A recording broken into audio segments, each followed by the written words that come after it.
1854 সাল লন্ডন শহরে ভয়াবহ কলেরার দেখা দেয়।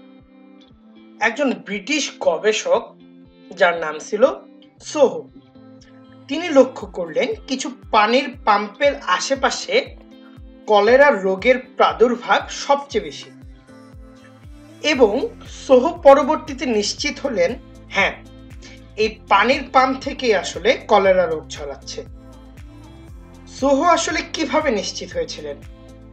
তিনি ওই লন্ডন শহরে কি বা দেখেছিলেন বা কি করেছিলেন যার মাধ্যমে তিনি নিশ্চিত হলেন যে রোগটি কোথা থেকে ছড়াচ্ছে, কি পরিমাণ লোক মারা যাচ্ছে? আজকে আমরা জানবো সে সম্পর্কে। আসসালামু আলাইকুম, আমি আল রাব্বি সিমেন্স এইচএসসি জিওগ্রাফি সেকেন্ড পেপার নিয়ে হাজির হয়েছি তোমাদের সামনে। সকলকে 10 মিনিট স্কুলের পক্ষ থেকে জানাচ্ছি শুভেচ্ছা। আমরা মানচিত্র অভিক্ষেপ অর্থাৎ ম্যাপ প্রজেকশন নিয়ে আলোচনা করছিলাম এবং সবচেয়ে মজার ব্যাপার হচ্ছে আমরা কিন্তু পুরো বইটি শেষ করতে করতে একদম বইয়ের লাস্ট টপিকে পৌঁছে গেছি। জিওগ্রাফির সেকেন্ড পেপারের এই জার্নি আশা করছি তোমাদের অনেক ভালো লেগেছে।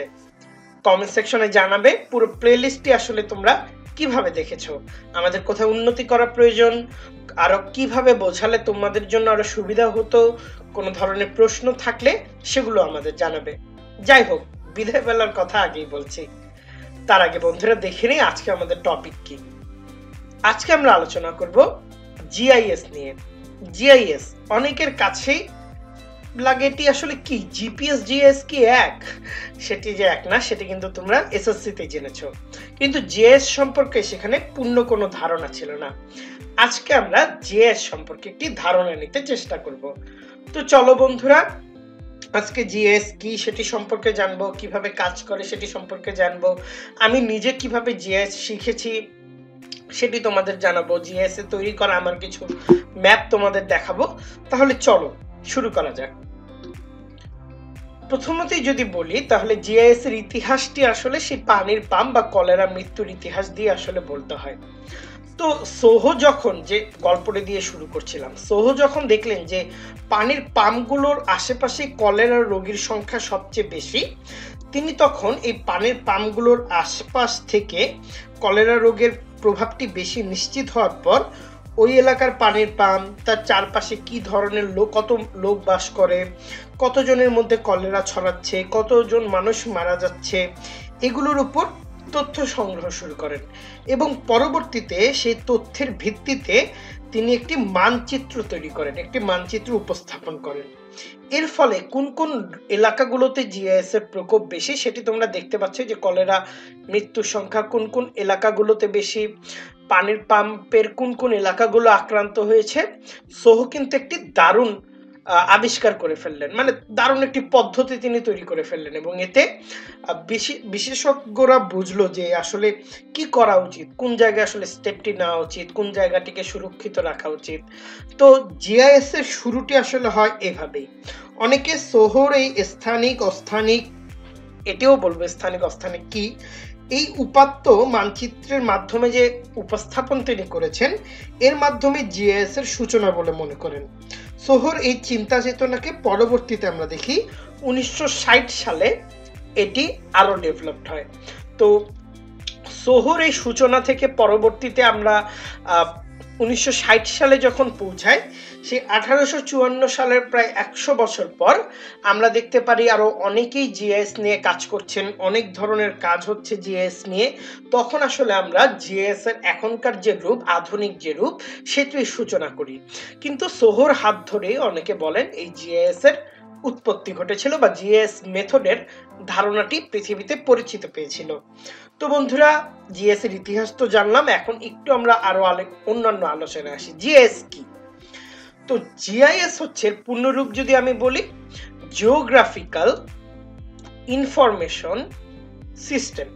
তো জিআইএস হচ্ছে জিওগ্রাফিক্যাল ইনফরমেশন সিস্টেম। জায়গা ভেদে তুমি এর ভিন্নতাও দেখবে, কোথাও তুমি দেখবে জিওগ্রাফিক্যাল ইনফরমেশন সায়েন্স, কোথাও দেখবে জিওগ্রাফিক্যাল ইনফরমেশন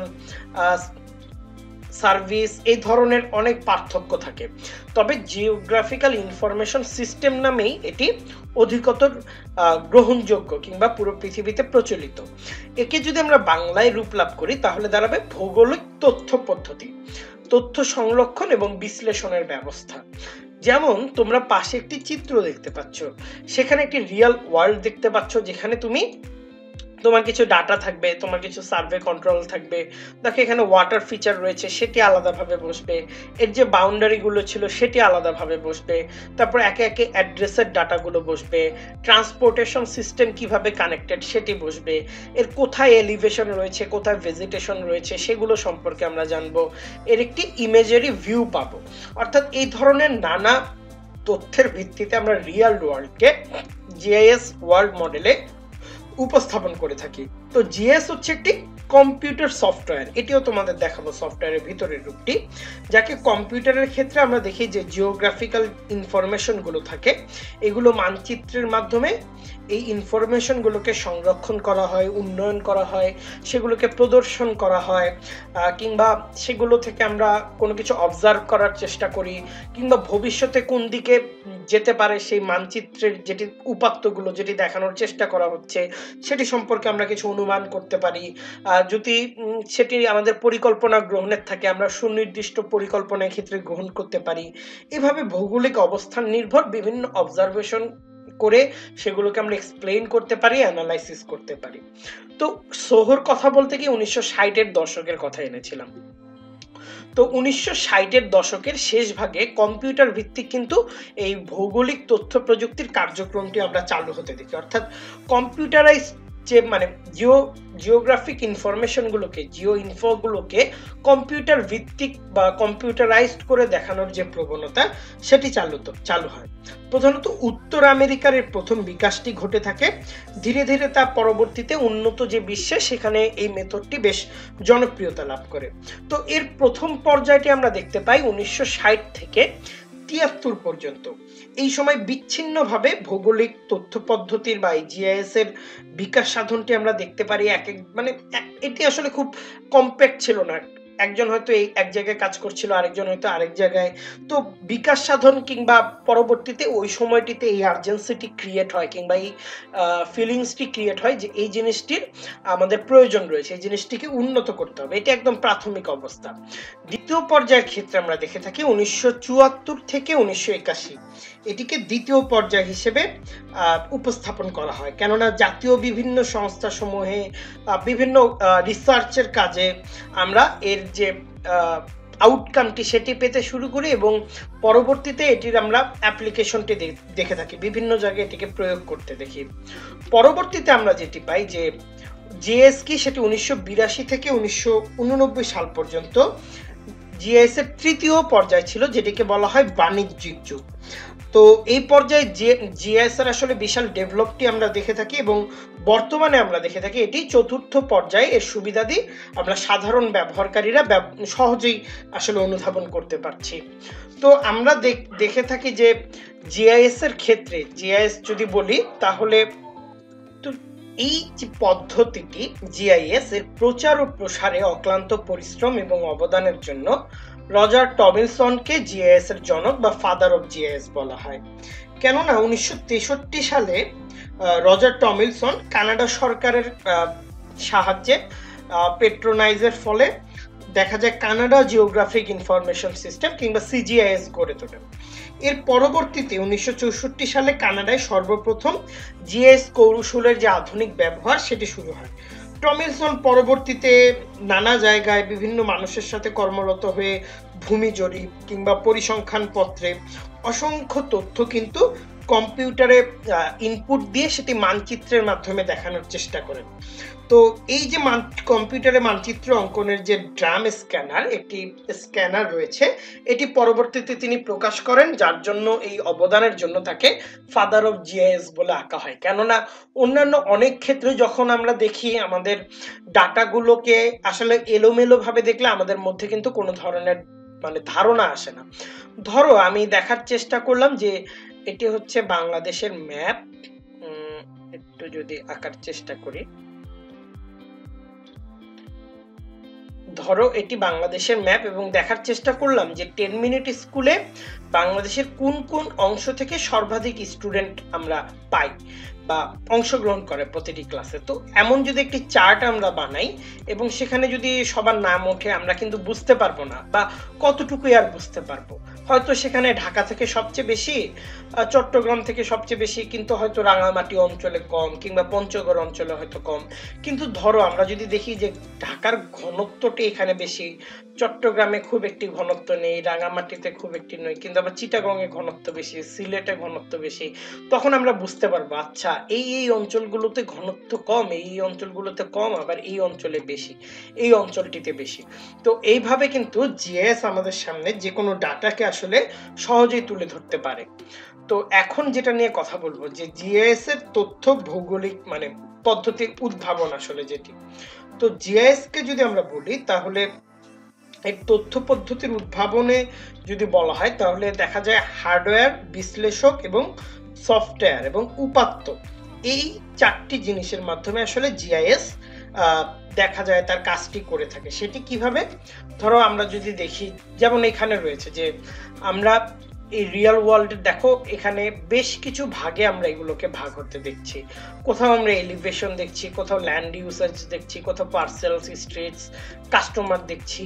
এই সব কিছু মিলে আমরা যখন আলাদা আলাদা ভাবে ডাটাগুলোকে সেট করি, এই সব কিছু মিলে আমরা পরবর্তীতে একটি রিয়েল ওয়ার্ল্ড পাই, যার জন্য হার্ডওয়্যার, সফটওয়্যার, উপাত্ত এবং বিশ্লেষক প্রয়োজন হয়। তো এই চারটি উপাদানের মাধ্যমে আসলে আমরা দেখতে পারি জিআইএস এর যে তথ্যগুলো থাকে সেগুলোর মধ্যে একটি সমন্বয় সাধন হয়। তো এখন যদি আমরা দেখি বন্ধুরা যে গুরুত্বপূর্ণ চারটি উপাদানের মধ্যে প্রথমটি যে হার্ডওয়্যারের নাম আমরা নিলাম, পরবর্তীতে সফটওয়্যারের নাম আমরা নিলাম। তো কম্পিউটারের বাহ্যিক রূপ গঠনের নিমিত্ত ব্যবহৃত, মানে এটি খুব কেতাবে একটি সংখ্যা যেটা আসলে বইয়ে রয়েছে। হার্ডওয়্যার তো আমরা বুঝি যে কম্পিউটারের যে পার্টস গুলো রয়েছে, যেমন ধরো মনিটর, যেমন ধরো মাউসটা কিংবা সিপিইউ, এই জিনিসগুলোকে আমরা হার্ডওয়্যার বলে জানি। যেমন বাহ্যিক রূপ গঠনে, অর্থাৎ কম্পিউটারের বাইরের রূপটি গঠনে যে জিনিসগুলোকে আমরা ব্যবহার করি সেগুলোকে হার্ডওয়্যার বলি। আর সফটওয়্যারের ব্যাপারে তো তোমরা জানোই যে যে আমরা কোনো কিছু কাজ করতে চাইলে সেই সফটওয়্যারটি ইনস্টল করতে হবে। তো জিআইএস এর ক্ষেত্রে আমরা নানা ধরনের সফটওয়্যার কিন্তু ইনস্টল করে থাকি, যেটি আসলে আমরা কম্পিউটারে যেটি ইনস্টল করে আমরা যে কম্পিউটার ভিত্তিক যে ম্যাপ সেটি প্রডিউস করে থাকি। তো এক্ষেত্রে যে সফটওয়্যারগুলো জনপ্রিয়, যেমন আর্কইনফো, আর্কভিউ ভার্সন, আর্কজিআইএস ভার্সন, আইডিআরআইএসআই, ইআরডিএএস, ম্যাপইনফো ইত্যাদি উল্লেখযোগ্য। তবে আমি পার্সোনালি আর্কজিআইএস ব্যবহার করে থাকি এবং আর্কজিআইএস এর মাধ্যমে আমি কিছু ম্যাপও তৈরি করেছি, যেগুলো তোমাদের দেখাবো পরবর্তীতে। এরপর যেটি রয়েছে সেটি হচ্ছে ভৌগোলিক উপাত্ত, যেটিকে আমরা মূলত দুটি ভাগে দেখতে পারি। তৃতীয় যে গুরুত্বপূর্ণ উপাদান, এখানে দুটি ভাগ হচ্ছে স্থানিক উপাত্ত, স্পেশাল ডাটা, অস্থানিক উপাত্ত বা নন স্পেশাল ডাটা। এখন স্পেশাল ডাটা কি আর নন স্পেশাল ডাটা বা অ্যাট্রিবিউট ডাটা আসলে কি, এটি যদি আমরা দেখতে পারি, তো এখানে আরেকটা শব্দ দেখছো রাস্টার এবং ভেক্টর, এটি নিয়েও আমরা আলোচনা করব। দেখো আমরা যদি এখন দেখি যে স্থানিক উপাত্ত আসলে কি, ধরো কোনো স্থানের স্থান ভিত্তিক যে দৃশ্য বা স্থান ভিত্তিক যে ইনফোগুলো থাকে সেগুলোকে আমরা স্থানিক উপাত্ত বলি। যেমন ধরো কোনো স্থানের নদী, যেমন এখানে দেখতে পাচ্ছ একটি নদী রয়েছে, এই কোন স্থানের নদী, কোন স্থানের খাল, বা আমি যদি একটি পুকুর দেখাতে চাই, ঘর বাড়ি যদি দেখাতে চাই, কোন স্থানের পাহাড় যদি দেখাতে চাই, পর্বত কিংবা ল্যান্ড ইউসেজে কৃষি জমি যদি দেখাতে যাই, এই যে আমরা স্থান ভিত্তিক যে ইনফোগুলো নিচ্ছি এগুলোকে স্থানিক উপাত্ত বলে থাকে বা স্পেশাল ডাটা বলে থাকে। এই ডাটাকে আমরা দুই ধরনের হতে দেখি, একটি হচ্ছে রাস্টার ডাটা এবং আরেকটি হচ্ছে ভেক্টর ডাটা। তো প্রথমটি হচ্ছে রাস্টার ডাটা এবং পরেরটি হচ্ছে ভেক্টর ডাটা। তো তাহলে রাস্টার ডাটা এবং ভেক্টর ডাটা কি এই সম্পর্কে একটু আমরা জেনে নিই। প্রথমত রাস্টার ডাটা হচ্ছে যে রাস্টার উপাত্তকে ক্ষুদ্র ক্ষুদ্র পিক্সেলে বিভক্ত করে। পিক্সেল কি, এই কথাটি অ্যাকচুয়ালি এসেছে পিকচার থেকে। তো পিকচার এখান থেকে সংক্ষেপে আমরা দেখি যে পিক্সেল যে কথাটি, এই পিক্সেল কথাটি এসেছে। তো এখান থেকেই পিক্স থেকে পিক্সেল কথাটি এসেছে। তো আমরা যখন ধরো কোনো ছবি তুমি যদি মোবাইলে তোলো, সেটিকে যদি অনেক জুম করো, তুমি দেখতে পারবে আমাদের ছবিগুলো চার কোণা হয়ে কিছু কিছু ভাগে কিন্তু বিভক্ত হয়ে গিয়েছে। তো এটিকে আমরা পিক্সেল বলে থাকি। তো এই যে চার কোণা হয়ে কিছু ভাগে বিভক্ত হয়ে গিয়েছে, তার মানে এই যে ক্ষুদ্র ক্ষুদ্র চার কোণা ভাগ, এইগুলো সবকিছু মিলে কিন্তু ওই ছবিটি দাঁড় হয়েছে। ধরো আমরা এই যে এই ছবিটির যদি একটু জুম করে দেখি, তাহলে দেখবো এই সবগুলো ছবিকে আমরা চার ভাগে ভাগ হতে, মানে চার বর্গাকারে ভাগ হতে দেখছি। তো এই যে ছোট ছোট যে ভাগগুলো, এই সবগুলো ছোট ছোট ভাগ মিলেই কিন্তু একটি একটি করে পিক্সেল মিলেই কিন্তু একটি পিকচার তৈরি করেছে। তো যেমন আমরা নদীর এই অংশটি যদি জুম করি, তাহলে আমরা দেখব নদীর এই অংশগুলোতে এই ধরনের পিক্সেলে ভাগ হয়ে গিয়েছে। তো রাস্টারের উপাত্ত, অর্থাৎ রাস্টার যেটি, সেটির উপাত্ত হচ্ছে, সেটির ইনফো বা সেটির বেসিক হচ্ছে এই পিক্সেলে বিভক্ত। তো যেমন কোন স্থানে নদী, খাল, ঘরবাড়ি, পাহাড়, পুকুর, কৃষি জমি, এগুলোকে আমরা যদি কোনো একটি ইমেজকে জুম করি বা ইমেজগুলোকে ভাগ করি, সেভাবে আমরা পিক্সেলটি দেখতে পারবো। যেমন আমরা দেখি অণু পরমাণু নিয়ে একটি বস্তু গঠিত হয়, তেমনি অসংখ্য ক্ষুদ্র ক্ষুদ্র পিক্সেল নিয়ে একটি ছবি গঠিত হয়। তো এরপর এটি গেল রাস্টারের ধারণা। তো ভেক্টরের ধারণা কি? ধরো কোনো স্থানের বা বিন্দু বা পথ বা রেখা ও অঞ্চলকে বোঝানোর জন্য ব্যবহৃত হয়। ধরো লাইন, পয়েন্ট, পলিগন, এটি হচ্ছে ভেক্টর যে উপাত্ত সেটির আসলে বেসিক। ধরো এটি হচ্ছে লাইন, আমি এরকম দুঃখিত, এটি হচ্ছে পয়েন্ট, আমি এরকম ধরো পয়েন্ট বসাচ্ছি, এরকম কিছু পয়েন্ট বসালাম।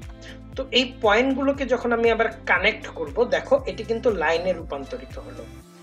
তো লাইনে রূপান্তরিত হলো এরকম ভাবে আমি যখন একটি পলিগন গঠন করব বা একটি আকৃতিক কোনো কিছু বোঝাবে, তখন সেটিকে আমরা পলিগন, বাংলা ইংলিশ দুটাতেই আমরা পলিগন বলে থাকি, সেটিকে আমরা পলিগন হিসেবে জেনে থাকবো। যেমন এখানে তোমরা দেখছো যে ছোট ছোট যে পয়েন্ট, সেগুলোকে পয়েন্ট আকারে চিহ্নিত করা হয়েছে। এরপর লাইন আমরা দেখতে পাচ্ছি। এরপর আমরা ধরো অনেকগুলো পলিগন মিলে সেখান থেকে লাইনগুলো সংগঠিত হয়ে, দুঃখিত, অনেকগুলো পয়েন্ট মিলে, পয়েন্টগুলো মেলার পর সেখান থেকে লাইনগুলো সংগঠিত হয়ে আমরা পরবর্তীতে দেখে একটি পলিগন গঠিত হয়। তো ভেক্টর উপাত্তটি কোনো স্থান বা বিন্দু বা পথ বা রেখা বা অঞ্চলকে বোঝানোর জন্য ব্যবহৃত। ধরো কোনো স্থানকে বোঝাবো, আমি একটি পয়েন্ট দিলাম। কোনো রেখাকে বোঝাবো, আমার তখন লাইন লাগবে। কোনো ধরো আমি কৃষি জমিকে বোঝাবো, তখন আমার পলিগন লাগবে। তাহলে ধরো আমি যদি একটি বাড়ির আছে, সেখানে যদি একটি পয়েন্ট দিই, পয়েন্ট। আমি যদি একটি নদী দিতে পারি, তাহলে সেটি হবে লাইন। আমি যদি দেখা গেল তার পাশে তোমার বাসাটিকে আমি এভাবে সিলেক্ট করলাম, সেটি হয়ে যাবে পলিগন। আশা করছি লাইন, পয়েন্ট, পলিগনের পার্থক্যটি বুঝতে পেরেছো। এরপর যদি দেখি, এরপর দরকার হচ্ছে বিশ্লেষক বা বিশেষজ্ঞ বা দক্ষ জনশক্তি, যার মাধ্যমে হার্ডওয়্যার এবং সফটওয়্যার উপাত্ত সমন্বয়ের মাধ্যমে আমরা উন্নত পরিকল্পনা গ্রহণ করতে পারবো এবং যার মাধ্যমে আমরা জিএস এর কাজগুলো করতে পারবো। কেননা আমার কাছে সফটওয়্যার আছে, হার্ডওয়্যার আছে, ডাটা আছে, মানে সবকিছু আছে, কিন্তু আমার কাছে কি নেই? ধরো বিশ্লেষক নেই, যে কাজ করবে তিনিই নেই, তাহলে কিন্তু আমার এগুলো থেকে কোনো লাভ নেই। কারণ আমরা যে পর্যবেক্ষণ কিংবা অ্যানালাইসিসের জন্য জিআইএস এর উদ্ভব হতে দেখি, সেটি কিন্তু বিশ্লেষকই করে থাকে। তো এই বিশ্লেষণের জন্য কিন্তু মানুষের যে অবস্থান, সেটি কিন্তু অবধারিত। তো এরপর আমরা যেটি দেখবো যে জিআইএস এ ব্যবহৃত কিছু অভিক্ষেপ আমরা দেখতে পাই, যেমন জিসিএস, জিওগ্রাফিক্যাল কোঅর্ডিনেট সিস্টেম। এরপর আমরা দেখতে পাই ডাব্লিউজিএস, ওয়ার্ল্ড মানে জিওগ্রাফিক্যাল কোঅর্ডিনেট সিস্টেম, এটিকে আমরা ডাব্লিউজিএস বা ওয়ার্ল্ড জিওগ্রাফিক্যাল সোসাইটি কর্তৃক স্বীকৃত হতে দেখি। এরপর হলো বিটিএম, বাংলাদেশ ট্রান্সভার্স মার্কেটর। তো প্রজেকশনটি শুধু বাংলাদেশ আর তার আশেপাশের অঞ্চলের বা মানচিত্র অঙ্কনের জন্য ব্যবহৃত হয়। এরপর আমরা দেখতে পারি এলসিসি ব্যবহৃত হয় হচ্ছে যেটিকে বলা হয় ল্যাম্বার্ট কনফর্টমাল কনিক, ল্যাম্বার্ট কনফর্টমাল কনিক। তো প্রজেকশনটি আমরা দেখি শুধুমাত্র ভারতীয় উপমহাদেশের অধিকাংশ এলাকা দেখানোর জন্য ব্যবহৃত হয়। আমি যদি আগে দিয়ে যাই, সেখানে আমরা জিসিএস পেলাম, geographical coordinate system, world geographical society. যেমন আমি হচ্ছে এখান থেকে আমি যে জিএস সফটওয়্যার ইউজ করি সেখানে দেখো আমি ফেভারিটে WGS 1984 দিয়ে রেখেছি, কেননা এটাকে সবচেয়ে অ্যাকুরেট কোঅর্ডিনেট সিস্টেম হিসেবে পৃথিবীতে ধরা হয়। তো আমরা সকলেই আসলে WGS 1984টি ইউজ করে রাখি, যার জন্য আমার ফেভারিটও এটি দেওয়া, যাতে সহজে কোনো একটি ম্যাপকে আমি যখন কোঅর্ডিনেট সিস্টেমের আন্ডারে আনবো, অর্থাৎ সেটি যখন সঠিক ল্যাটিটিউড লঙ্গিটিউডটা আমি খুঁজে পেতে চাইবো, তখন আমাকে এই কোঅর্ডিনেট সিস্টেমে ম্যাপটিকে বসাতে হবে। বা এই দেখো এখানেও লেখা আছে কোঅর্ডিনেট সিস্টেম, অর্থাৎ ডাটা ফ্রেমে গিয়ে আমার এই যে কোঅর্ডিনেট সিস্টেম অপশনে গিয়ে আমার ম্যাপটিকে বসাতে হবে। তো জিসিএস দেখলাম, জিওগ্রাফিক্যাল কোঅর্ডিনেট সিস্টেম, বিটিএম দেখলাম, বাংলাদেশ ট্রান্সফার মার্কেটর যেটি আসলে শুধু বাংলাদেশের জন্য। এরপর আমরা যেটি দেখলাম ল্যাম্বার্ট কনফর্টমাল কোনিক, যেটি আসলে ভারতীয় উপমহাদেশের জন্য। তো বন্ধুরা, আশা করছি তোমরা বুঝতে পেরেছো যে জিএস এ কিছু অভিক্ষেপ ব্যবহার করা হয়, যেগুলো ম্যাপ প্রজেকশন, যেগুলো আমরা আগে জেনেছি। তবে অধিকাংশ মানুষই WGS 1984টি ব্যবহার করে থাকে। অন্তত আমি তো দেখি আমার বাংলাদেশে বা আশেপাশে যতজন মানুষকে আমি ব্যবহার করতে দেখেছি, সকলে WGS 1984কেই ব্যবহার করে থাকে। তো জিআইএস এর দৃষ্টিভঙ্গির কথা যদি এখন বলি, জিআইএস এর দৃষ্টিভঙ্গির ক্ষেত্রে আমার PA 12 একটি সংজ্ঞা মনে পড়ে। তিনি বলছিলেন a set of tools for collecting, storing, retrieving at will, transforming and displaying special data from the real world for a particular set of purpose। অর্থাৎ তিনি কিন্তু কালেক্টিং এবং স্টোরিং এবং এগুলো বিশ্লেষণের উপর নজর দিয়েছেন। অর্থাৎ আমরা যে রিয়েল ডাটাটি কালেক্ট করছি পৃথিবী থেকে, সেটিকে আমরা কতটুকু সমৃদ্ধ করে আমরা ব্যবহার করতে পারছি, এটিতে কিন্তু জিএস এর যে পার্সপেক্টিভটি সেটি উঠে আসে। অর্থাৎ জিএস প্রযুক্তির মূল লক্ষ্য হলো ভূপৃষ্ঠের নির্ধারিত স্থানিক অস্থানিক উপাত্তের সমন্বয় করে মানচিত্রে উপস্থাপন করা বা একটি মডেল তৈরি করা। অর্থাৎ যেটি আসলে PA 12 ক্ষেত্রে আমরা দেখছিলাম, তিনি বলছিলেন এই ডাটাগুলোকে কালেক্ট করে স্টোর করে আমরা রিয়েল ওয়ার্ল্ডের যে ডাটা সেটাকে পার্টিকুলার সেট অফ পারপাসের জন্য সেট করব, অ্যানালাইজ করব, ট্রান্সফর্ম করব, ডিসপ্লে করব। তো সেখান থেকে কিন্তু আমরা দেখতে পাই যে স্থানিক ও অস্থানিক উপাত্তের সমন্বয়ে এই জিআইএস এর যে ব্যাপারটি বা এটির যে বিশ্লেষণ বা মানচিত্রের যে উপস্থাপন, এটি মূলত জিআইএস এর মূল দৃষ্টিভঙ্গি। তবে বর্তমানে আমরা দেখে থাকি যে ভূগোল শাস্ত্রে মূল আলোচ্য বিষয় হচ্ছে স্থানিক পার্থক্যটি খুঁজে বের করা, এবং এর সাথে আমরা দেখতে পারি টেম্পোরাল পার্থক্যটি কিন্তু খুব সহজেই চলে আসে। অর্থাৎ আমরা যখন স্থানিক পার্থক্য খুঁজে বের করব, ধরো আমরা বাংলাদেশের পপুলেশন ম্যাপ নিয়ে 2021-এর ম্যাপ নিয়ে কথা বলছি আজ থেকে যখন, এবং ডেনসিটি ম্যাপ নিয়ে কথা বলছি, সেটি আমরা স্থানিক পার্থক্যগুলো খুঁজে বের করলাম। বাংলাদেশের কোথায়, ধরো এটি একটি অঞ্চল, এদেশে হয়তো এখানে আমরা বেশি লোক দেখতে পারি না, এখানে আমরা লোকজন বেশি দেখতে পারি, কিন্তু আজ থেকে অনেক বছর আগে হয়তো এখানে লোকজনটি বেশি ছিল, বর্তমানে তারা এখানে এসেছে এবং তখনও আমরা এখানে দেখতে পারলাম না। এই যে আমরা স্থানিক পার্থক্য খুঁজলাম, তার মাধ্যমে কিন্তু আমরা তুলনা করে টেম্পোরাল যে ডিফারেন্স সেটাও কিন্তু বের করতে পারি। এবং জিএস কিন্তু স্থানিক পার্থক্য খুঁজে বের করতে এবং তা মানচিত্রে প্রদর্শন করতে মুখ্য হাতিয়ার হিসেবে কিন্তু কাজ করে থাকে।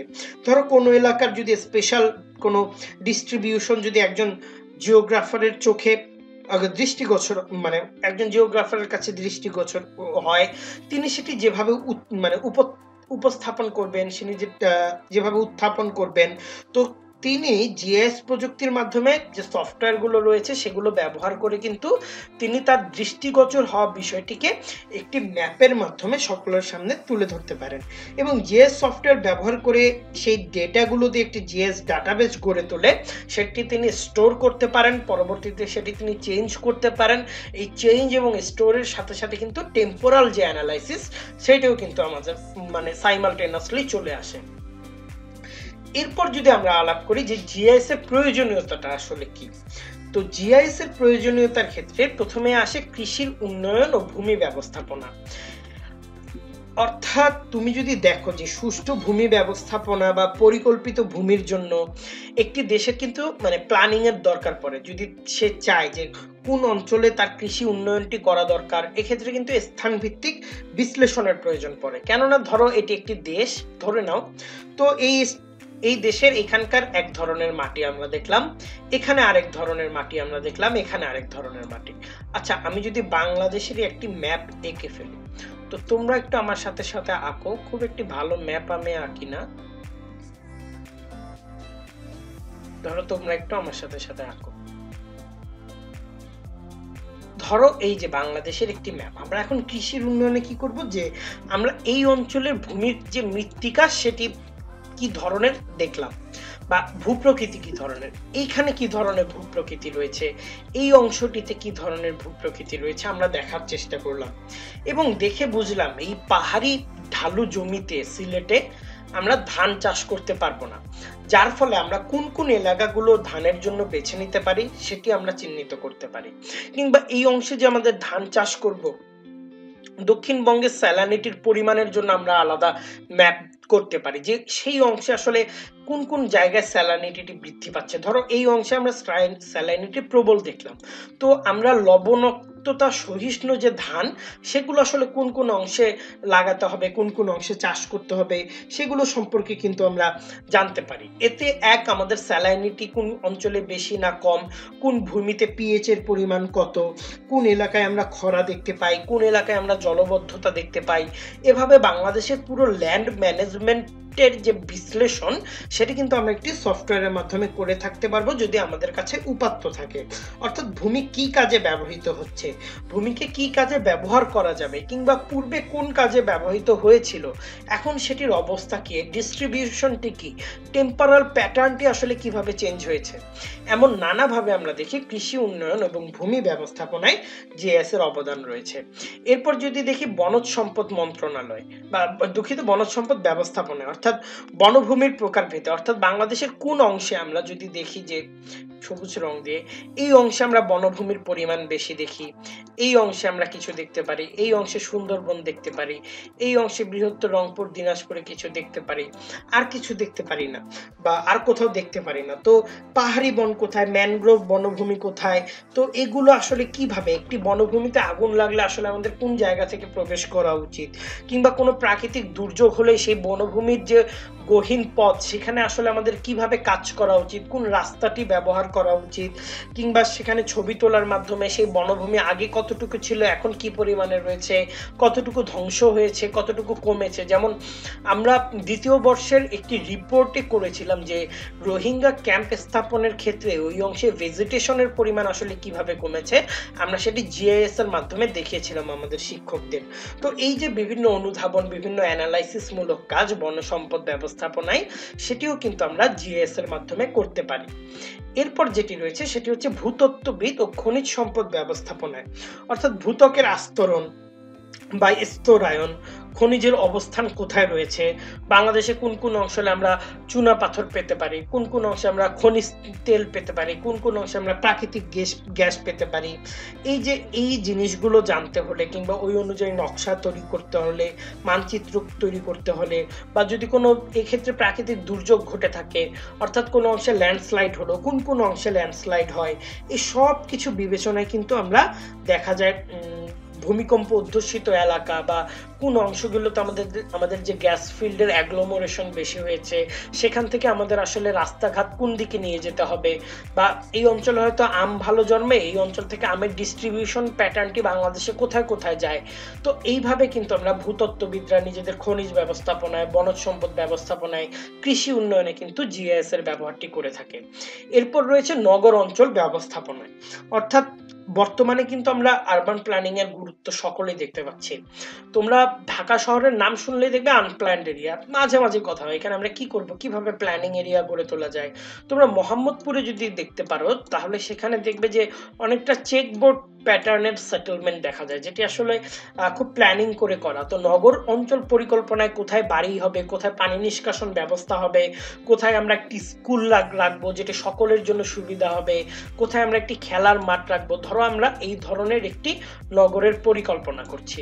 তো আমি দেখলাম এই ধরনের একটি নগরে আমি যদি দেখানোর চেষ্টা করি, যে এই অংশ দিয়ে একটি রোড চলে গিয়েছে এবং পরবর্তীতে এই অংশের আশপাশ থেকে আমরা কিছু সাব রোড এই অংশে ভাগ হতে দেখি। ধরো সে রোডটি এই অংশে কিছুটা এসেছে, এই অংশে গিয়েছে, আরেকবার হয়তো এই অংশ থেকে এভাবে গিয়েছে। তো এখন যদি আমি একটু প্ল্যানিংটা করার চেষ্টা করি, ধরো এই অঞ্চলে আমরা দেখলাম যে চারটে, আমরা এটিকে কয়েকটি জোনে ভাগ করতে পারি। তো এই অঞ্চলের বাড়ি ঘরগুলোতে তো আগুন লাগতে পারে, প্রতিটি এলাকায় আমরা একটি পুকুর করে খনন করলাম। তো আবার এই এলাকায় একটি পুকুর খনন করলাম, এই এলাকায় একটি পুকুর খনন করলাম, এই এলাকায় একটি পুকুর খনন করলাম। এখন আমাদের জন্য তো একটি স্কুল প্রয়োজন। তো স্কুলটি আমরা কোথায় তৈরি করতে পারি? ধরো আমি এই যে মেইন রোডের পাশে একটি স্কুল দিয়ে দিলাম। কেন এটি মেইন রোডের পাশে দিলাম? যাতে আশপাশ থেকে যখন মানুষ আসবে মেইন রোড থেকে নেমে যাতে সরাসরি স্কুলে ঢুকতে পারে, এবং তার সামনে আমি কিছু গ্যাপ রাখলাম এবং ভিতরে স্কুলের যে এরিয়া সেটি আমি তৈরি করলাম। অর্থাৎ আমি একটু রাস্তার পাশে গেটটি রেখে একদম ভিতর দিকে আমার স্কুলটি তৈরি করলাম। পরবর্তীতে আমি কি করলাম, যে এই অঞ্চলে আসলে যে আমরা হয়তো ড্রেনেজ সিস্টেমটি হয়তো এই অংশ দিয়ে, অন্য একটি কলম যদি নিই, ধরো ড্রেনেজ সিস্টেমটি হয়তো এই অংশ দিয়ে আমি নিয়ে গেলাম, এই অংশ দিয়ে কি নিয়ে গেলাম, অর্থাৎ নানাভাবে আমরা ড্রেনেজ সিস্টেমটিকে ভাগ করতে পারলাম। পরবর্তীতে আমরা কি দেখলাম, যে এই অংশের যে মানুষজন তারা এই রোড দিয়ে এসে স্কুলে ঢুকতে পারছে, এই অংশের যে মানুষজন তারা এই রোড দিয়ে স্কুলে ঢুকতে পারছে। এরপর কি দরকার, এখানকার বাসিন্দাদের জন্য একটি খেলার মাঠ দরকার হবে। তাই আমি খেলার মাঠ কই পাবো? আমি দেখলাম যে আমার, দেখো এখানে যখন তুমি প্ল্যানিংটি করবে তুমি কিন্তু প্রতিটি এলাকার আয়তন মাপতে পারবে, প্রতিটি এলাকা কত বর্গ কিলোমিটার বা কত বর্গ মিটারের মধ্যে পড়েছে। তো তুমি তখন দেখলে যে এইখানে এমন একটি জায়গা রয়েছে যে জায়গাটি হচ্ছে সবচেয়ে বড়, অর্থাৎ ধরো এই অঞ্চলটি আমরা ডাটা অ্যানালাইসিস করে দেখলাম সবচেয়ে বড়। তো এই অঞ্চলে আমরা একটি খেলার মাঠ তৈরি করলাম।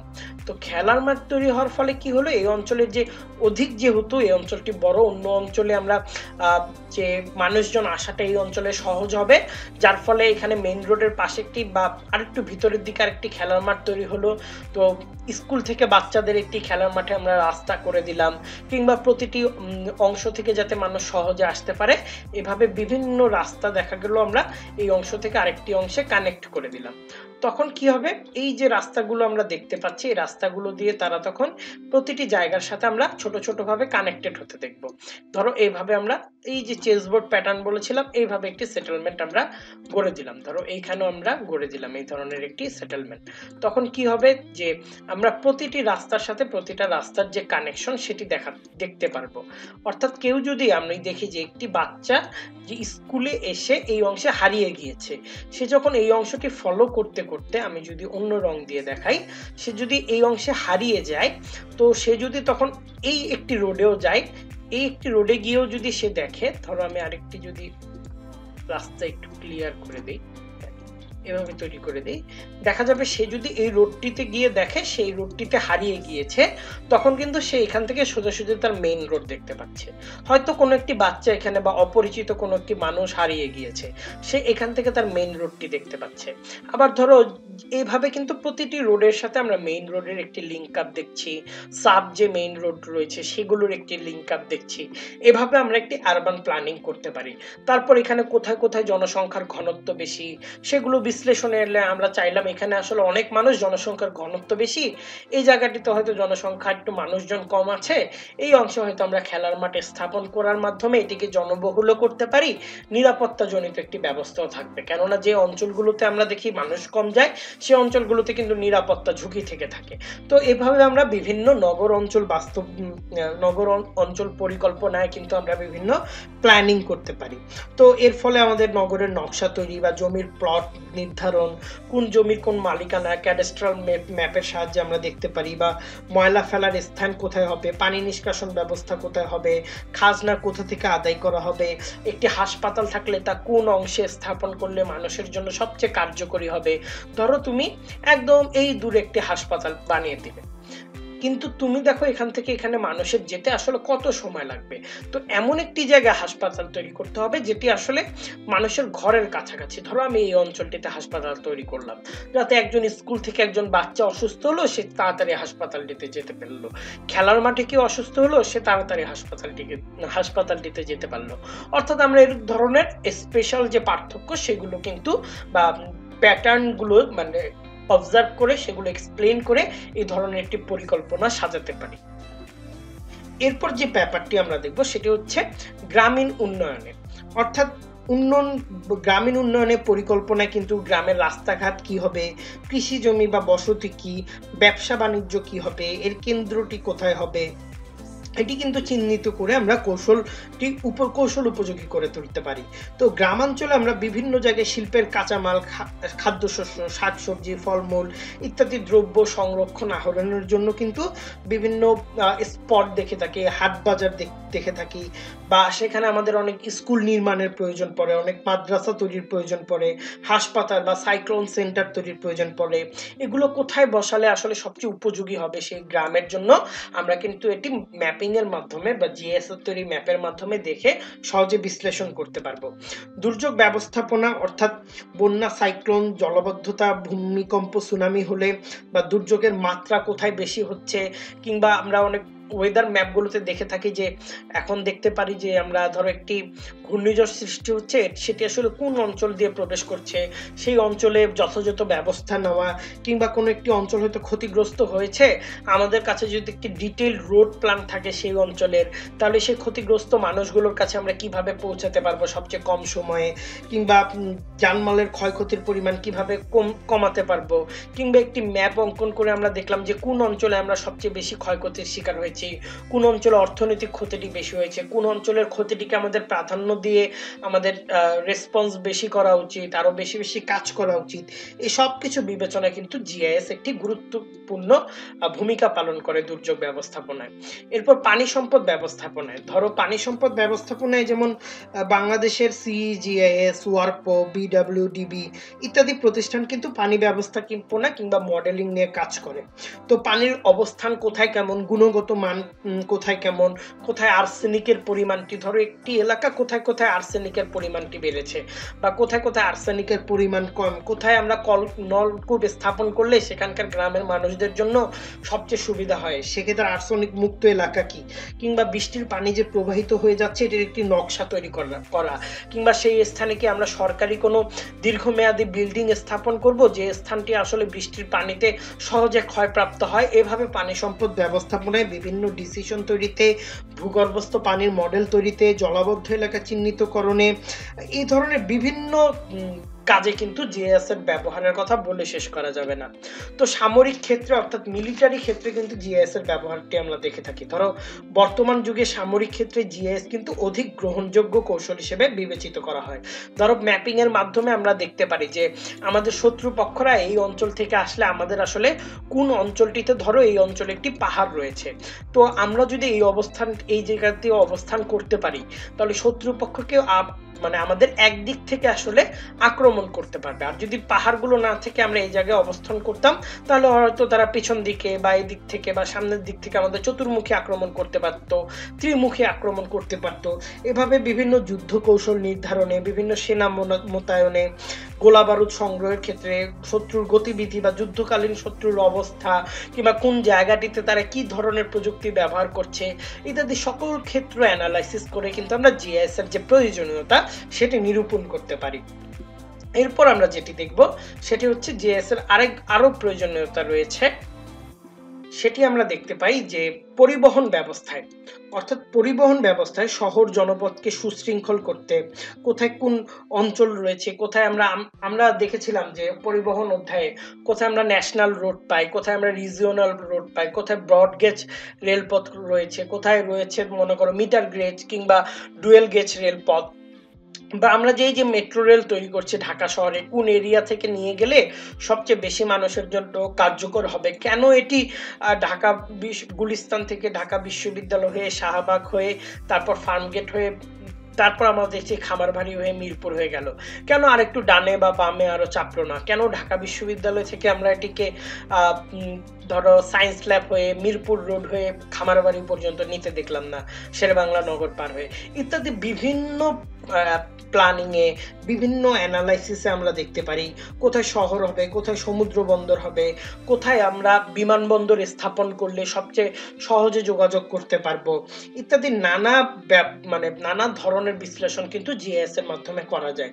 ধরো টোল আদায় বা খরচের ক্ষেত্রে কোন এরিয়াটি এগিয়ে রয়েছে, কিংবা সড়ক দুর্ঘটনা কোন কোন জায়গাটিতে বেশি ঘটছে, ধরো এই জায়গাটিতে সড়ক দুর্ঘটনার পরিমাণ, ধরো এটি হচ্ছে একটি দেশ এবং আমরা দেখলাম যে দেশের এগুলো হচ্ছে দেশের সেই মনে করো রোডগুলো, ন্যাশনাল হাইওয়েগুলো। তো আমরা দেখলাম যে এখানে এই অঞ্চলটিতে সবচেয়ে সড়ক দুর্ঘটনা বেশি হয়ে থাকছে। কেন? এই অঞ্চলটিতে কোনো ধরনের সাবধানতা কিছু নেই, কিংবা এই অঞ্চলটিতে আমরা সড়ক দুর্ঘটনা বেশি হতে দেখছি। কেননা হঠাৎ করে গাড়ি ঢুকে যায়, তখন আবার এই অঞ্চলে একটি যানজট সৃষ্টি হয়, যেহেতু 3-4টি রাস্তার মিলন ঘটেছে। তো আমরা এখানে আগে থেকে একটি সাইনবোর্ড লাগিয়ে দিতে পারি, কিংবা এখানে অনেকগুলো স্পিড ব্রেকার তৈরি করে দিতে পারি। তো ইত্যাদি বিভিন্ন ব্যবস্থাপনায় কিন্তু জিআইএস এর প্রয়োজনীয়তা লক্ষ্য করা যায়। এরপর আমরা দেখব গবেষণা কাজে। তো এটি তো বলে শেষ করা যাবে না, মানে সকল ক্ষেত্রে, শুধু জিওগ্রাফি ক্ষেত্রে না, তুমি যদি চিন্তা করো ইঞ্জিনিয়ারিং, চিকিৎসা, শিক্ষা, কৃষি, সকল ক্ষেত্রে জিআইএস এর কিন্তু অধিক প্রয়োজনীয় ও গুরুত্বপূর্ণ পদ্ধতি হিসেবে এটিকে বিবেচনা করা হয়।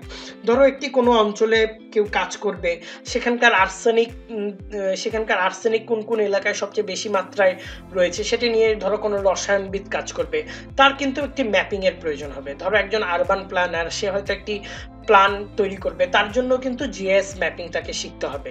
কিংবা এই করোনা মহামারী কালে আমরা যখন আমাদের সকল অঞ্চলের ডাটাগুলো, ধরো এটি বাংলাদেশে একটি চিত্র এঁকে ফেলি, তো সকল অঞ্চলের ডাটাগুলো ইনপুট দিচ্ছিলাম বিভিন্ন জেলা ভিত্তিতে, তখন আমরা কি দেখতে পেলাম যে বাংলাদেশে 2021 সালের দিকে যে মে বা জুন এই মাসটিতে আমরা দেখতে পাচ্ছি সীমান্ত অঞ্চলগুলোতে আমরা ডাটা ইনপুট দিয়ে দেখলাম যে এই অঞ্চলগুলোতে করোনা রোগীর সংখ্যা সবচেয়ে বেশি, অর্থাৎ যে অঞ্চলগুলোকে আমরা ভারতের সাথে কানেক্টেড হতে দেখি এই অঞ্চলগুলোতে সবচেয়ে বেশি, এবং এই অঞ্চলগুলোতে আমরা একটি গাঢ় অংশ খেয়াল করলাম করোনা রোগীর। তার মানে আমরা তখন বুঝলাম আমাদের কিন্তু বর্ডার বন্ধ করতে হবে, কিংবা এই অঞ্চলগুলোতে প্রয়োজনীয় ভ্যাকসিন বা টিকা আগে পাঠাতে হবে। পরে আমরা দেখলাম আস্তে আস্তে মাঝখানের দিকে এগুলো কমে এসেছে। তো এই যে বিভিন্ন গবেষণা কিংবা চিকিৎসা কাজে, কিংবা ডেঙ্গু আমরা প্রকোপটি কোন দিক থেকে ছড়াতে দেখছি, শুরুতে সোহর গল্প দিয়ে শুরু করেছিলাম, তিনি কিন্তু এই রোগ প্রতিরোধ একটি গবেষণার কাজেই কিন্তু তার একটি ম্যাপিংটি ব্যবহার করেছিলেন, যার হাত ধরে জিআইএস এর শুরু হয়েছিল। কিংবা বাংলাদেশে তোমাদের তো ফার্স্ট পেপার সেকেন্ড পেপার নিয়ে মিলিয়ে অনেক ম্যাপ দেখিয়েছি, সে ম্যাপগুলো জিআইএস এ করা। তোমাদের মনে আছে যে আমরা নদী ভাঙন এলাকাগুলো চিহ্নিত করছিলাম, সেখানে বাংলাদেশের দক্ষিণাঞ্চলে ব্যাপক নদী ভাঙন আমরা দেখছিলাম। তো একবারেই কিন্তু আমরা গবেষণার কাজে একটি সহজ সিদ্ধান্তে কিন্তু এতে পৌঁছাতে পারি, খুব শর্টকাট মোমেন্টে আমাদের বিশ্লেষণী ক্ষমতা কিন্তু আরো বেড়ে যায়। এরপর যেটি দেখি যে পরিবেশ রক্ষায়, অর্থাৎ পরিবেশ রক্ষায় কোনো অঞ্চলের পরিবেশ সংক্রান্ত উপাত্ত, ওই অঞ্চলের ধরো বনভূমির পরিমাণ কতটুকু, ধরো এটি একটি দেশ, আমি জানি না, ভুলে গেছি এটি একটু আগে কেন এঁকেছিলাম। তো ধরো এটি একটি দেশ, এই অঞ্চলে আমরা বনভূমির পরিমাণ বেশি দেখছি। ধরো সেই অঞ্চলে সরকার চাচ্ছে একটি শিল্পায়ন হবে, তাহলে শহর থেকে একদম যথাসম্ভব দূরে, ধরো এই অঞ্চলটি শহর থেকে সবচেয়ে বেশি দূরে হবে। আমরা যদি কর্ণ টানি, তাহলে এই অঞ্চলে আমরা শিল্পায়ন বা ইটভাটা গড়ে উঠতে দিলাম, যাতে এই অঞ্চলে কোনো সমস্যা না হয় বা বনের বা জঙ্গলের কোনো ধরনের প্রবলেম আমরা দেখতে না পারি। এক্ষেত্রে আরো বিষয় তোমার মাথায় রাখতে হবে যে এই অঞ্চলে যে আমি দিব, এই অঞ্চলে দেখো পরিবেশ রক্ষায় আরো জিনিসপত্র দেখতে হবে, যে এই অঞ্চলে বায়ু প্রবাহটি কি আসলে কোন দিকে হয়। যদি বায়ু প্রবাহটি আমরা এদিকে দেখি যে দক্ষিণ পশ্চিম দিক থেকে হচ্ছে, তখন কিন্তু আমরা সহজে ইটভাটার ধোঁয়াগুলোকে ওদিকে যেতে দিতে দেখবো। যদি আমরা উত্তর পূর্ব দিক থেকে দেখি, তখন কিন্তু ইটভাটার ধোঁয়াগুলোকে আমরা এই অংশে যেতে দিতে দেখবো, যার ফলে আমরা দেখবো তখন আমাদের বনভূমি ক্ষতিগ্রস্ত হচ্ছে কোথাও, আমরা বা কোনো অন্য কোনো শিল্পায়নের ফলে অ্যাসিড রেইন আমরা দেখতে পাচ্ছি। তো পরিবেশ রক্ষায় কোথায় কি ধরনের পরিকল্পনা গ্রহণ করতে হবে, কোথায় বসতির অবস্থান রয়েছে, কোথায় শিল্প কারখানার অবস্থান হবে, শহরের অবস্থান কোথায়, নদী আসলে আগে কতটুকু আমরা নদীকে প্রস্থয় দেখতাম, এখন কতটুকু নদীকে দেখছি প্রস্থয়, আশেপাশে নদীর যে এলাকা সেগুলো কিভাবে দখল হয়ে গেছে। এই যে নানা বিষয় কিন্তু আমরা পরিবেশ রক্ষায় জিআইএস এ ব্যবহার করতে দেখি। অপরাধ দমনেও আমরা জিআইএস কে ব্যবহার করতে পারি। অর্থাৎ ধরো অপরাধ দমনে কিভাবে আমরা ব্যবহার করি, যে ধরো মানচিত্র তৈরি করে তা বিশ্লেষণ করে আইন শৃঙ্খলা রক্ষাকারী বাহিনীর কাছে সহজেই যদি দিয়ে দিই, ধরে নিলাম এটি অন্য একটি কলম নেই বন্ধুরা, আমি ধরো বেগুনি কালার একটি কলম নিলাম, ধরো এই অংশে আমরা দেখলাম যে এই বিল্ডিং এ কোনো একদল জঙ্গি অবস্থান করছে, এবং অন্যান্য আরো বিল্ডিং রয়েছে, খুব ঘিঞ্চি একটি বিল্ডিং, এবং এই বিল্ডিংটি হচ্ছে সবচেয়ে উঁচু, যার জন্য জঙ্গিরা আসলে এদিক থেকে পুলিশের গতিবিধিকে নজর রাখতে পারছে। তো আমরা পরবর্তীতে হয়তো দেখলাম যে পুলিশের কাছে এমন একটি রোড ম্যাপ আছে যে কোন গলি দিয়ে কোন গলি কানেক্টেড, তারা সহজেই সেই গলিগুলোকে চিহ্নিত করতে পারে। এই ধরনের প্ল্যানের বা মিলিটারির যে ম্যাপগুলো রয়েছে, এই ধরনের ম্যাপের কথা আমি আমার শিক্ষকের কাছে প্রথম শুনেছিলাম। সে মিলিটারি ম্যাপ তৈরি করতে বাংলাদেশ আর্মিকে সহায়তা করেছিল।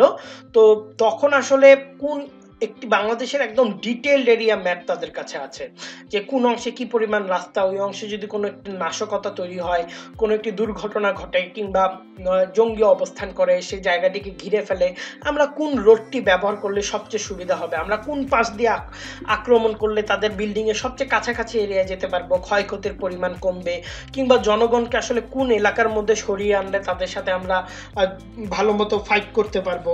তো এভাবে মানচিত্রকে অ্যানালাইসিস করে কিন্তু আমরা বিভিন্ন কলা কৌশল নির্ধারণের মাধ্যমে আমরা দেখি আইন শৃঙ্খলা রক্ষা বাহিনী সহজেই কিন্তু অপরাধ দমন করতে পারছে। তো এখন আমরা যেটি দেখব যে জিআইএস এর কার্যপ্রণালীটি আসলে কিভাবে হয়, অর্থাৎ ফাংশন অফ জিআইএস। প্রথমতই আসে উপাত্ত আহরণের ব্যাপারটি। তো ভূভাগ থেকে আসলে মানুষ নানা কৌশল পদ্ধতি অবলম্বন করে কিন্তু ডেটা নিয়ে থাকে। আমরা এগুলো স্থানিক অস্থানিক ডেটা তো দেখলামই। তো এই ডেটাগুলো কিন্তু মানচিত্র তৈরি করতে অনেক সময় অর্থ কিংবা সময় মানুষের প্রয়োজন হয়।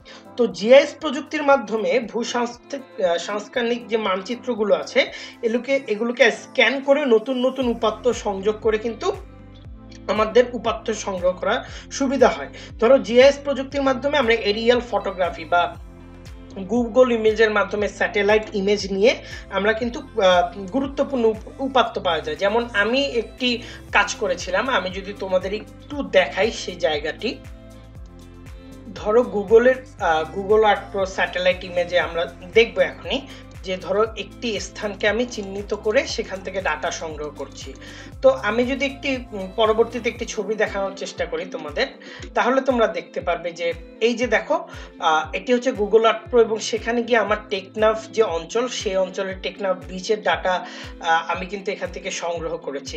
বিভিন্ন স্থানিক ডাটা, অস্থানিক ডাটা, কোথায় আসলে কৃষি জমি রয়েছে, কোথায় আসলে ভেজিটেশন রয়েছে, কোথায় আমরা বিচ দেখতে পাই, কোথায় সমুদ্র, কোথায় ম্যানমেড সেটেলমেন্ট রয়েছে, কোথায় পুকুর রয়েছে, সেগুলো কিন্তু আমি এই ডাটার মাধ্যমে এখান থেকে সংগ্রহ করেছি এবং সংগ্রহ করে পরবর্তীতে এটি আমরা ম্যাপে বসিয়েছিলাম। তো বন্ধুরা, তোমরা দেখলে যে আমরা উপাত্ত কিভাবে আহরণ করতে পারি। তো যে ম্যাপে বসিয়েছিলাম সেটিও তোমাদের আমি দেখাবো অবশ্য পরবর্তীতে। তো উপাত্ত আহরণের ক্ষেত্রে আমরা দেখলাম যে জিআইএস প্রযুক্তির মাধ্যমে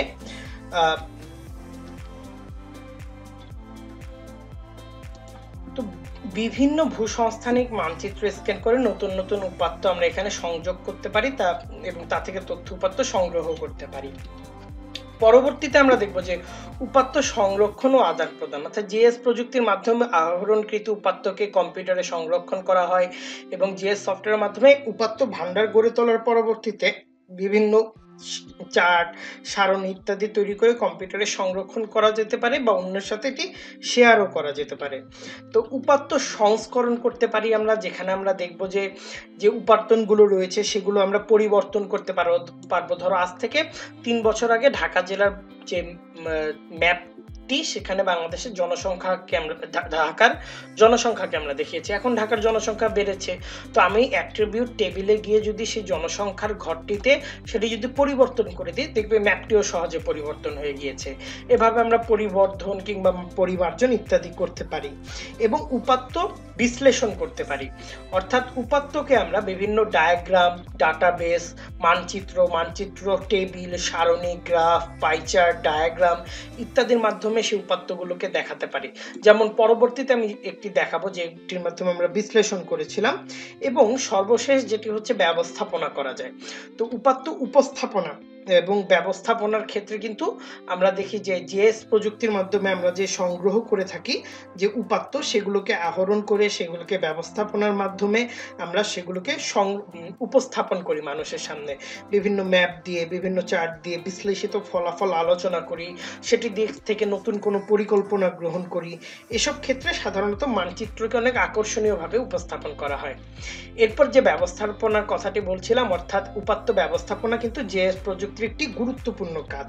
দেখা গেছে বিভিন্নভাবে তথ্য উপাত্ত আমরা করি, কিন্তু সেটি যদি ম্যানেজমেন্ট ভালো না করে আমরা কিন্তু সঠিক প্ল্যানিংটি করতে পারবো না। তাই উপাত্ত আহরণ করে তা সফটওয়্যারের মাধ্যমে বিভিন্নভাবে সাজাতে হবে এবং সাজিয়ে সেই সংরক্ষিত তথ্য মানচিত্রে উপস্থাপন করতে হবে। এভাবে আসলে আমরা জিএস এর কার্যপ্রণালীটি হতে দেখি। তো জিএস এর উপাদান যদি দেখি, জিএস এর উপাদান আমরা দেখব সেই 5টি। প্রথমত হার্ডওয়্যার, তারপর দেখব সফটওয়্যার, তারপর দেখব ডাটা, তারপর আমরা দেখব পিপল এবং সর্বশেষ আমরা দেখব এটিকে মেথড আকারে। সেটি কেমন? ধরো আমরা যদি দেখি যে কম্পিউটার হার্ডওয়্যার অর্থাৎ পূর্ণাঙ্গ একটি কম্পিউটার চালানো দরকার, কিবোর্ড, মনিটর, কেসিং, প্রিন্টার। তো এই কম্পিউটার হার্ডওয়্যার কিন্তু জিএস এর অন্যতম উপাদান। তো যদি কম্পিউটার হার্ডওয়্যার না থাকে তাহলে জিএস সফটওয়্যার কিন্তু চলবে না। তো জিএস সফটওয়্যারের মধ্যে আমরা এর আগে কিছু সফটওয়্যার দেখেছিলাম, যে সফটওয়্যারগুলোর নাম আমরা দেখেছিলাম যে আর্ক ইনফো, ইডিসি, Map Info, ERDAS, Imagine, ArcView, ArcGIS প্রযুক্তি, এছাড়া জিএস ওয়াটার, গুগল আর্থ, তারপর অটোডেস্ক, জিওমাজাস ইত্যাদি, কিউজিআইএস ইত্যাদি নানা ধরনের কিন্তু সফটওয়্যার রয়েছে। তো এই সফটওয়্যারগুলো আমাদের সাবধান মানে ভালো মতো ব্যবহার করা শিখতে হবে। এরপর কি রয়েছে? স্থানিক ও অস্থানিক উপাত্ত। সেটি আমরা কিভাবে পাই? ধরো স্থানিক উপাত্তগুলো এই যে ধরো এখানে যে নদী নালা, ঘরবাড়ি, ডাটা, রাস্তাঘাটের ডাটা আমরা দেখছি, স্ট্রিট, ডিস্ট্রিক্ট, পার্সেলস এগুলো দেখছি, এগুলোই মূলত স্থানিক উপাত্ত। তাই স্থানিক উপাত্ত ছাড়া কিন্তু জিএস প্রযুক্তি চালানো সম্ভব হয় না। আবার অস্থানিক উপাত্ত হলো যেগুলো আমরা দেখতে পাই যে অদৃশ্য গুণবাচক উপাত্ত, ধরো ঘনত্ব, ধরো শিক্ষার হার কিংবা জনসংখ্যার হার বা ছাত্রছাত্রী সংখ্যা, মৃত্যু, জন্মহার, এগুলোকে আমরা অস্থানিক উপাত্ত হিসেবে জিএস এর উপাদান হিসেবে কাউন্ট হতে দেখি। এবং অস্থানিক উপাত্তের সাথে স্থানিক উপাত্তের যখন সমন্বয় ঘটে তখনই আমরা একটি ফিচারকে তথ্যবহুলভাবে উপস্থাপন করতে পারি এবং সেটি অ্যানালাইসিস করাও কিন্তু অনেক ইজি হয়ে পড়ে। তো এরপর যেটি রয়েছে সেটি হচ্ছে উপাত্ত ভিত্তিক, অর্থাৎ একটি ডাটাবেস তৈরি করতে হবে যেটি প্রযুক্তির অপর আরেকটি উপাদান, এবং উপাত্ত ভিত্তিক উপাত্তের উপর নির্ভর করেই কিন্তু জিএস প্রযুক্তির মাধ্যমে আমরা অতি গুরুত্বপূর্ণ সব তথ্য মানচিত্রে বা কোনো ফিচারে উল্লেখ করি। সেটি কিন্তু আমরা দেখতে পারি যে এই উপাত্ত ভিত্তিক কাজটি দেখা যায় বিভিন্ন database software, Access, Excel, FoxPro, SPSS এর মাধ্যমে ডাটাবেস ফাইল তৈরি করা হয়। তো এই অস্থানিক উপাত্তগুলো দিয়ে যে আমরা যে টেবিলগুলো তৈরি করি, এগুলো কিন্তু আমাদের জিআইএস এর যে প্ল্যানিং কিংবা জিএস এর মাধ্যমে আমরা যে তথ্যটি জানতে চাচ্ছি, যে ধরনের দৃষ্টিভঙ্গিটি তুলে আনতে চাচ্ছি, সেটি কিন্তু করতে সাহায্য করে। এরপর আমরা যেটি নিয়ে আলোচনা করব সেটি হচ্ছে মানুষ, যে যারা আসলে মেথডটি ঠিক করে থাকে। মানুষ জিআইএস প্রযুক্তির কিন্তু অন্যতম উপাদান। মানে এই কথা বলতে দ্বিধা নেই, যদি মানুষ না থাকতো হাজার সফটওয়্যার, ডাটা, মানে স্থানিক অস্থানিক উপাত্ত যাই থাকুক, হার্ডওয়্যার থাকুক, কিছুই আসলে মানুষ ছাড়া আসলে চালাতে পারবে না। মানুষই আসলে মেথডটা ঠিক করে, সিস্টেমটা ঠিক করে, মানুষই আসলে এগুলোকে, এই বিশাল তথ্য ভান্ডারকে গড়ে তোলে, এই উপাত্ত ভান্ডারকে গড়ে তোলে, সেগুলোকে বিশ্লেষণ করে প্ল্যানিং করে। তো মানুষের কাজেই কিন্তু আমরা দেখতে পারি যে এই জিআইএস এর যে মূল কাজ সেটি কিন্তু চালিত হয়। তো এখন যদি আমরা একটু দেখি যে জিআইএস এর কিছু ম্যাপ। তো বন্ধুরা আমরা এখানে ধরো একটি জিআইএস সফটওয়্যারের একটি স্ক্রিনশট দেখতে পাচ্ছি, যেখানে দেখো আমরা এখানে টেবিল অফ কন্টেন্ট দেখতে পাচ্ছি, যেখানে লেয়ার দেখতে পাচ্ছি, ক্যাটালগ দেখতে পাচ্ছি, এখানে আমরা একটি ম্যাপ ভিউ, একটি ম্যাপ দেখতে পাচ্ছি, এখানে ফাইল, এডিট, ভিউ ইত্যাদি। এটা হচ্ছে আর্কজিআইএস এর একটি আমি স্ক্রিনশট তুলে তোমাদেরকে দেখালাম যে এটি আসলে ভিউটি কেমন দেখতে। তো এখানে বিভিন্ন ড্রয়িং টুল থাকে, এখানে গিয়ে আমরা বিভিন্ন অ্যাট্রিবিউট টেবিলগুলোতে যেতে পারি, এখান থেকে বিভিন্ন জিও রেফারেন্সিং করতে পারি, বিভিন্ন ধরো আমার এই অংশটি বা ধরো সিলেটের এই অংশটি আমার কাটার প্রয়োজন, সেটি কেটে আলাদা একটি ম্যাপে উপস্থাপন করতে পারি, ম্যাপের কালার বদলাতে পারি, এখানে বিভিন্ন নর্থ লাইন বা স্কেল তৈরি করতে পারি আমরা। এরপর যদি আমরা আরেকটু দেখি যে দেখো এখানে কিন্তু আমরা দেখছি যে লিজেন্ড রয়েছে, যে কোথায় এটি বাংলাদেশের ঘনত্বের একটি ম্যাপ আমি তৈরি করেছিলাম এবং আমাদের স্যার সেই অ্যাট্রিবিউট টেবিলটি আমাদেরকে দিয়েছিলেন। এখানে স্কেল দেখতে পাচ্ছি, নর্থ লাইন দেখতে পাচ্ছি, এখানে আমরা শিরোনাম দেখতে পাচ্ছি, পপুলেশন ডেনসিটি অফ বাংলাদেশ, তো ইত্যাদি। এখানে যা যা অপশন রয়েছে ইত্যাদি বিভিন্ন অপশন কিন্তু ব্যবহার করার মাধ্যমে আমরা এই ম্যাপটি তৈরি করেছি। তো জিএস প্রযুক্তিটি আসলে চাইলে শেখা সম্ভব, এবং যেটি বলছিলাম যে WGS 1984 এটা কিন্তু আমার আরজিএস সফটওয়্যারে কিন্তু ফেভারিট চার্টে দেওয়া আছে, কেননা এটিকেই সবচেয়ে অ্যাকুরেট সিস্টেম হিসেবে আমি ব্যবহার করে থাকি। তো আমি জিএস যখন শুরু করেছিলাম তখন এটি ছিল আমার সর্বপ্রথম ম্যাপ, যে আমি জাহাঙ্গীরনগর ইউনিভার্সিটির বিভিন্ন হল কোথায় কোথায় রয়েছে, রোডগুলো কোথায়, সেটিকে দেখানোর চেষ্টা করব। তো জীবনের প্রথম ম্যাপ এটি তৈরি করেছিলাম, প্রায় 3-3.5 ঘন্টা লেগেছিল জিএস এ তৈরি করতে। তো এটি ছিল আমার জীবনের এটি ছিল পরবর্তী ম্যাপ। আমি ঢাকা ডিস্ট্রিক্ট অঙ্কনের চেষ্টা করেছিলাম। পরবর্তীতে আরো বিভিন্ন ভাবে চেষ্টা করতে করতে এগুলো আসলে খুবই ছোট বাচ্চাদের মনে হচ্ছে, পরবর্তীতে আসলে ভালো ম্যাপ অঙ্কন করা বা ভালো ম্যাপ তৈরি করা শিখতে পেরেছি। যেমন এই ম্যাপটিও আমি তৈরি করেছি, যে পপুলেশন ম্যাপ অফ বাংলাদেশ। একটি ডটে আমরা 50,000 মানুষ বুঝিয়েছিলাম, এবং এখানে স্কেল নর্থ লাইন রয়েছে, গ্রিড গুলো রয়েছে, বাংলাদেশের কোন অঞ্চলে জনসংখ্যা বেশি। যেমন আমরা যদি এই ম্যাপটিকে একটু বিশ্লেষণ করি, তাহলে আমরা দেখো এখানে সবচেয়ে ডটের ডেনসিটি কিন্তু এই অঞ্চলেই সবচেয়ে বেশি দেখতে পাচ্ছি। আমি যদি অন্য একটি রং নেই, অর্থাৎ দেখো এই অঞ্চলে সবচেয়ে বেশি আমরা দেখতে পাচ্ছি। কিন্তু দেখো এই অঞ্চলটিতে কিন্তু আমরা খুব বেশি দেখতে পাচ্ছি না, কেননা এই অঞ্চল পাহাড়ি অঞ্চল। এখানে আবার দেখো এই অঞ্চলেও আমরা খুব বেশি কিন্তু দেখতে পাচ্ছি না, কেননা পাহাড়ি অঞ্চল, মনুষ্য বসতি কম। অর্থাৎ একটি ম্যাপ থেকে কিন্তু আমরা পপুলেশনও যেমন জানতে পারছি, ঘনত্বও জানতে পারছি, কোথায় কি ধরনের প্ল্যান করতে হবে সেটিও কিন্তু বুঝতে পারছি। তো এছাড়া আমরা পপুলেশন ডেনসিটি নিয়ে এই ম্যাপটি তৈরি করেছিলাম, যেখানে দেখা যাচ্ছে যে ঢাকায় পপুলেশন ডেনসিটি সবচেয়ে বেশি এবং সবচেয়ে কম আমরা দেখছি এই পার্বত্য চট্টগ্রাম অঞ্চলে। এছাড়া আমরা এখানে নেত্রকোনা বা সুনামগঞ্জ এই অঞ্চলটিতেও কিন্তু কিছুটা কম দেখছি, তবে এই অঞ্চলটিতে সবচেয়ে কম রয়েছে। এখানে দেখো লিজেন্ড গুলো ভাগ করা, তো এখানে বোঝা যাচ্ছে যে এই অঞ্চলগুলো আসলে 0 থেকে 178 জন বোঝাচ্ছে, বেশি গারো 3130 থেকে 5971 জন অর্থাৎ প্রতি কিলোমিটারে থাকে, এটি বোঝাচ্ছে। এখানে আমরা দেখতে পাচ্ছি যে শিরোনাম দেওয়া হয়েছে পপুলেশন ডেনসিটি অফ বাংলাদেশ। তো জিআইএস এ তৈরি করা এই হলো ম্যাপ। তো ওই যে তোমাদের আরেকটি, যেখানে আমি তোমাকে দেখালাম যে স্যাটেলাইট ইমেজ থেকে আমরা ডাটা কালেক্ট করেছি, যেরকম একটি স্যাটেলাইট ইমেজ তোমরা দেখেছিলে, তো সেখান থেকে এই টেকনাফ বিচের এই ম্যাপটি তৈরি করা হয়েছিল। সেখানে আমরা দেখো এই যে মস্কিউ এখানে দেওয়া, অর্থাৎ এটি মসজিদ, এখানে একটি মসজিদ দেখতে পাচ্ছি, এখানে একটি রিসোর্ট দেখতে পাচ্ছি, এখানে রিসোর্ট দেখতে পাচ্ছি, রোড গুলোকে দেখতে পাচ্ছি, এখানে একটি পার্ক আমরা দেখতে পাচ্ছি, একটি রেস্টুরেন্টকে দেখতে পাচ্ছি। তারপর আমরা দেখছি এই যে সবুজ অংশগুলো, এগুলো হলো ভেজিটেশন, এবং বাদ বাকি যে অংশগুলো, সেই অংশগুলোকে আমরা ক্রপ ল্যান্ড বা চাষাবাদযোগ্য জমি বা চাষ করছে এমন জমি হিসেবে দেখেছিলাম। তো সেই যে স্যাটেলাইট ইমেজ থেকে আমরা তথ্য উপাত্ত সংগ্রহের মাধ্যমে এই ম্যাপটি তৈরি করেছিলাম, যেখানে টেকনাফ বিচকে আসলে দেখানো হয়েছিল। এটি আরেকটি ম্যাপ, যেটি male and female literacy rate of Bangladesh, যেখানে আসলে আমরা কোথায় মেল ফিমেল লিটারেসি রেটের হার কেমন। যেমন এই অঞ্চলে আমরা দেখতে পাচ্ছি যে স্তম্ভ অঙ্কনের মাধ্যমে যে এখানে কিন্তু মেল লিটারেসি দেখো এর চেয়ে আমরা ফিমেল লিটারেসিটিকে কিন্তু উপরে দেখছি। তারপর এই যে ময়মনসিংহে দেখো সেখানেও তাই, আবার অন্যান্য অঞ্চলে দেখো এই অঞ্চলগুলোতে কিন্তু প্রায় সমান, বা কোনো কোনো অংশে কিন্তু মেল লিটারেসি বেশি রয়েছে, আবার কোনো অংশে আমরা দেখতে পাচ্ছি একদম কম রয়েছে লিটারেসি রেট। তো ঢাকায় আমরা লিটারেসি রেটও কিন্তু বেশি দেখতে পাচ্ছি, চট্টগ্রামে দেখতে পাচ্ছি। এভাবে কিন্তু আমরা মেল ফিমেল লিটারেসি রেট দিয়ে বাংলাদেশের যে লিটারেসি রেট বা মেল ফিমেলের মধ্যে কারা কয়জন আসলে মানে শিক্ষার দিকে ঝুঁকছে, শিক্ষিত হচ্ছে, সেদিক থেকে কিন্তু বিভিন্ন বিশ্লেষণ করতে পারি। তো এখন যদি আমরা দেখি যে আমরা একটি এখন কুইজ দেখব, যে রাস্টার উপাত্তকে যে ক্ষুদ্র ক্ষুদ্র ভাবে বিভক্ত করা হয় তাকে কি বলে? পিক্সেল, পিক্সেল না গ্রিড? তো তোমরা একটু জানিয়ে দেবে কমেন্ট সেকশনে। উত্তরটি হচ্ছে পিক্সেল বলা হয় রাস্টার উপাত্তকে যে ক্ষুদ্র ক্ষুদ্র ভাগে বিভক্ত করা হয়। তো বন্ধুরা, এটি ছিল আমাদের শেষ ক্লাস, এবং শেষ ক্লাসে সকলকে ধন্যবাদ। আশা করছি এই geography first paper second paper পুরো প্লেলিস্টটি তোমাদের ভালো লেগেছে, কাজে আসবে। আমরাও অনেক কিছু এর মাঝে ভুল করতে পারি বা ভুল কোনো তথ্য দিতে পারি, মানুষ মাত্রই ভুল হয়। তো তোমরা আমাদের সেগুলো সূত্রে দিতে চেষ্টা করবে। আমরা যে ম্যাথগুলো করেছি তোমরাও সেগুলো যাচাই করে দেখবে উত্তরগুলো ঠিক ছিল কিনা বা কোনো উপাত্ত ঠিক ছিল কিনা।